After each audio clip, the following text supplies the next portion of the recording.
In the previous video, we read about the ill effects of globalization. Environmental activist Vandana Shiva draws our attention towards the largely ignored causes of the pathetic condition of Indian agriculture, farmer suicides, and lopsided policy of World Trade Organization and International Monetary Fund, who have violated and continue to violate human rights to promote business of powerful and developed countries.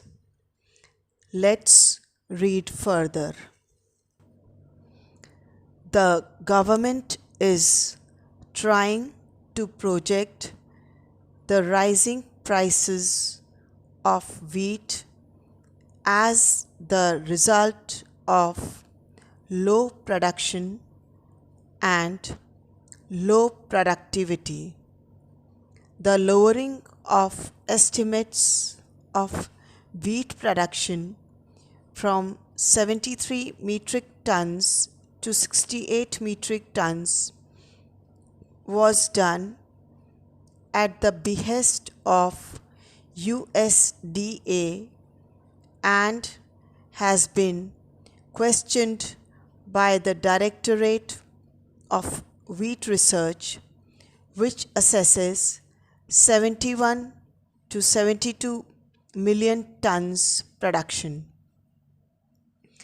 Of course, if the policy of importing wheat continues, and if the policy of shifting from staple foods to vegetables and fruits for export continues to be given priority, there will in future also be a production crisis for food grains.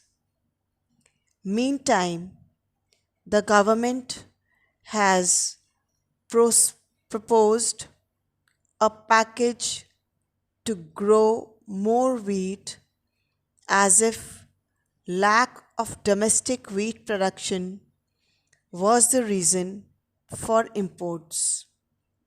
However, the wheat package itself is a package for increasing corporate control over our food supply. The 24.8 billion rupees package has the following components. Cereals play a pivotal role to satisfy the global food demand of growing population, particularly in developing nations, where cereal-based production system is the only predominant source of nutrition and calorie intake.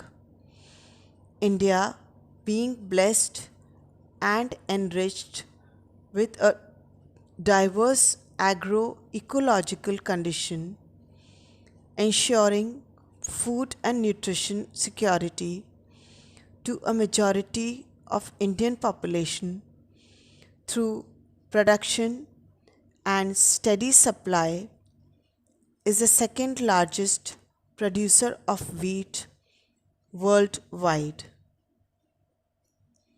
During 1966 to 67, India adopted a new strategy which led the Green Revolution, especially in the production of wheat and rice.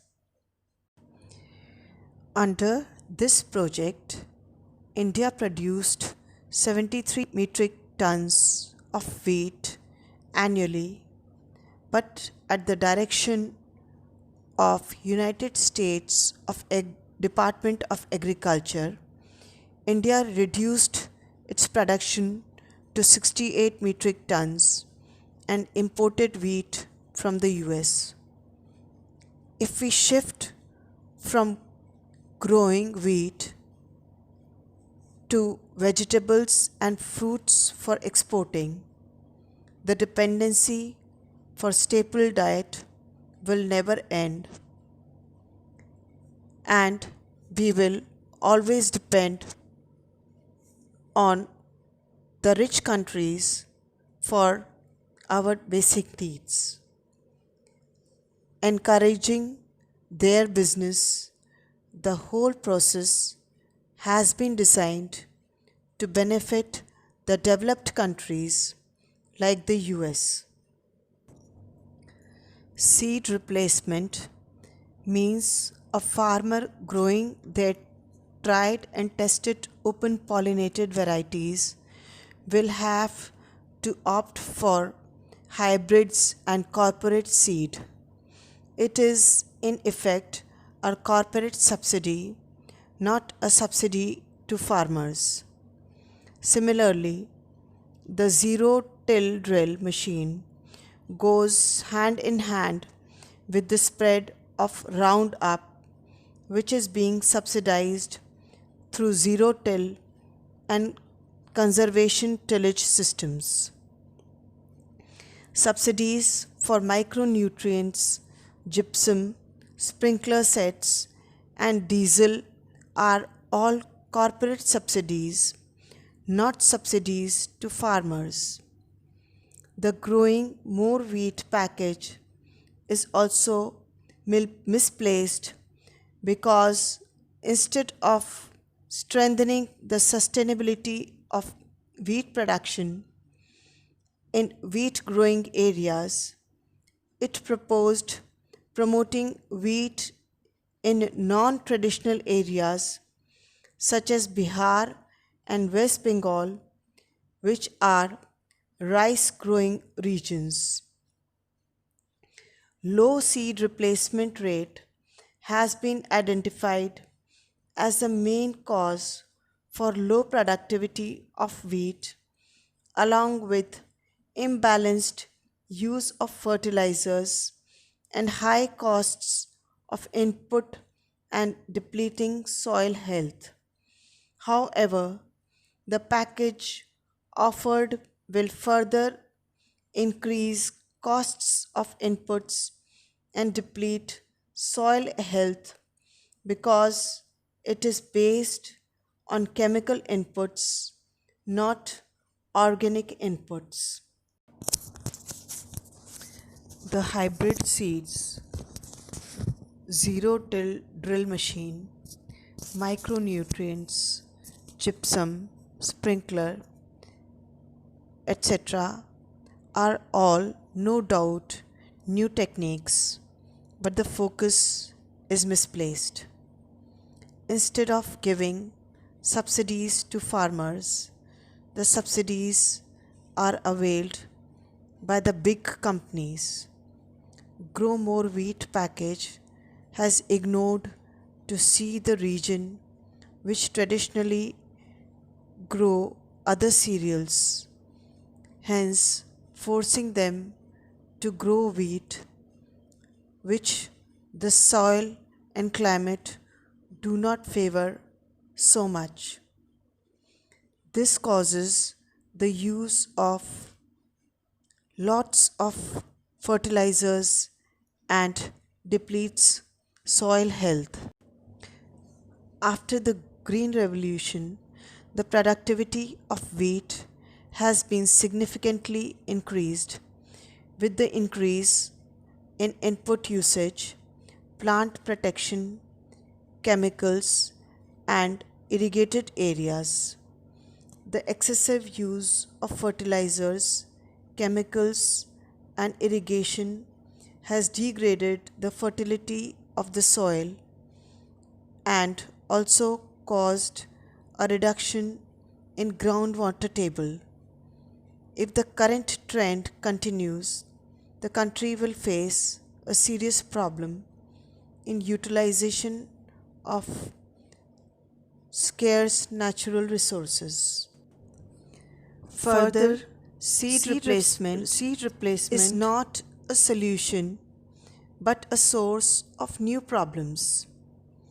Seed replacement in the cotton belt has meant replacement of tried and tested varieties with untested Bt cotton, which has failed farmers.